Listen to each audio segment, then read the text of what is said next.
What is going on, Cowboys Nation? What a morning it has been for the Dallas Cowboys. We have a trade involving Rashan Gary.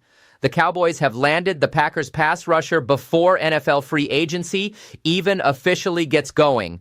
This is massive news, and we are going to break it all down for you right now. But wait, there is more. We also have to discuss the bombshell report from the People's Insider, Ricky Scoops, who said the Cowboys are going to land Trey Hendrickson. Now, that report came out before the Rashan Gary trade happened, so the big question is, does that take the Cowboys out of the running for Hendrickson, or could they actually get both?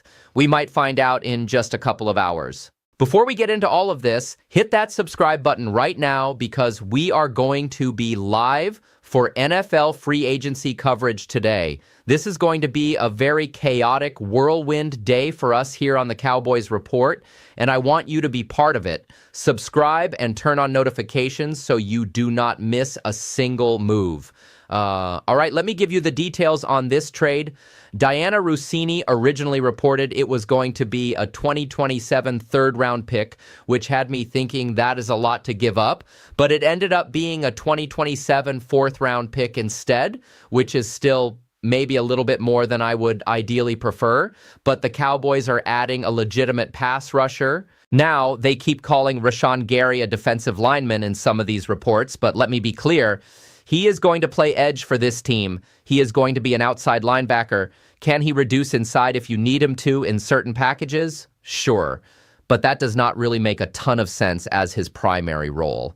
He is an edge rusher, and that is what the Cowboys desperately needed. The key here is that it is a 2027 fourth-round pick. That means there is no impact on the Cowboys draft outlook this season. Although I have to say, it seems like the Cowboys just hate fourth rounders at this point, given how many they have traded away over the years. Now, here's the thing about Rashan Gary. This move depends entirely on which version of him you get this season. Looking at his 2024 production, all of those sacks came in the first half of the season. He very much slowed down from a sack production perspective in the second half. However, and this is important, the pressure rates did not actually slow down that much. Let me give you some numbers here. He had 5 pressures against the Broncos down the stretch, 4 against the Bears, 3 against the Ravens. He had 6 pressures against the Bears in the playoff game as well, and he had about half of his quarterback hits decently spaced out over the course of his season. So the production was still there even when the sacks were not falling, but I have to be honest with you, Gary has never been a true dynamic double-digit sack guy. That has never been his game. He was going to be moved on from in some capacity by the Green Bay Packers anyway. They were ready to part ways. I do wonder if this was the 3rd, 4th, or 5th pivot from the Cowboys too. They desperately needed edge help, and maybe this was not their first choice. They were in on Max Crosby, but would not give up 2 firsts. They have been linked to Trey Hendrickson. Maybe some other options fell through. But here is the thing. This is a good player at a premium position, and you did not have to get into a bidding war to get him.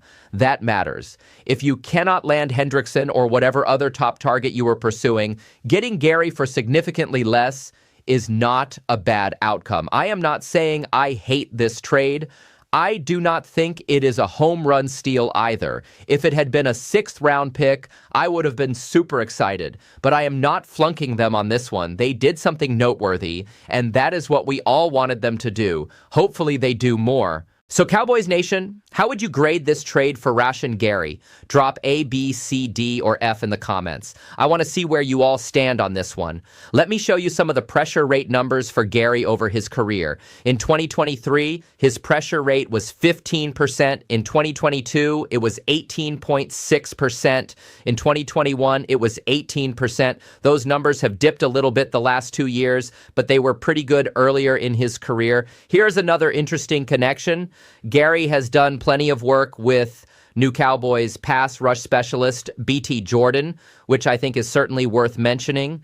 There is familiarity there with the coaching staff already. And speaking of coaching connections, Christian Parker coached during the first couple years of Rashan Gary's career when Parker was a defensive quality control coach in Green Bay. Not like he was super involved with Gary directly, but that connection does exist. Let me break down the contract situation for you, because this is important to understand. Gary is going to be owed $19.5 million this season in terms of the cash coming his way. It is an $18 million base salary with per-game roster bonuses and workout bonuses worth about an additional $1.5 million. That is how you get to the 19.5 total. Looking ahead to 2027, he is set to make $22.5 million with the exact same workout and roster bonus structure, plus a $21 million base salary as well. I would not be surprised if the Cowboys end up working on an extension or restructure at some point to help with the cap situation. But those are the details on the contractual angle for Rashan Gary. Now, if you value PFF grades, and some of you might not, there are some interesting things to note here. The pass rush grade was low, but the pressures were high. I have always wondered about that disconnect. How does that happen? How do you get a guy who was top 20 in pressures but bottom half in the league in pass rush grade? It is a weird situation. I tend to like PFF stats more than I like their grades personally. Gary is also a good run defender, which adds value. He has got big size at 6'5" and 283 pounds. He can do some of the 4 down lineman stuff if you ever need him to do it. But I think this is very clearly a pass rusher move for Gary, who has been one of the bigger and better freak athletes in his time in the NFL.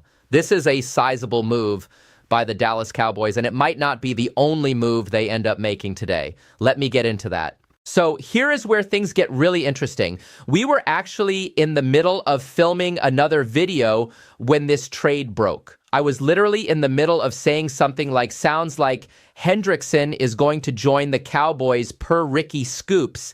And then the Gary trade notification came right across my timeline. The timing was wild. Now look, the People's Insider has an incredible track record, far better than the vast majority of people out there reporting on this stuff. Other insiders have said the Cowboys are not going to go down that path with Hendrickson, that the price is too much, whatever. But here is the thing. If you want to, you can do both. Think about what that pass rush room would look like. Donovan Ezeraku, Trey Hendrickson, Rashan Gary, and insert some combination of James Houston and Maris Leaf as your depth pieces. You are cooking with gas at that point, and then you can still go get a linebacker too. My God, what a day that would be. I have to be honest.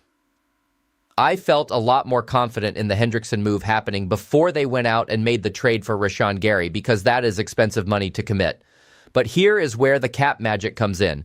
The Cowboys did restructure Terrence Steele and essentially had him take a pay cut that freed up $13 million. That would cover the Hendrickson year 1 cap hit, and then you can still do other things to absorb Gary and a linebacker and maybe even a safety on top of that. And as we sit here filming this, Malik Hooker just had his contract restructured too. I do not have the details yet on what they actually saved, but the Cowboys are clearly creating space.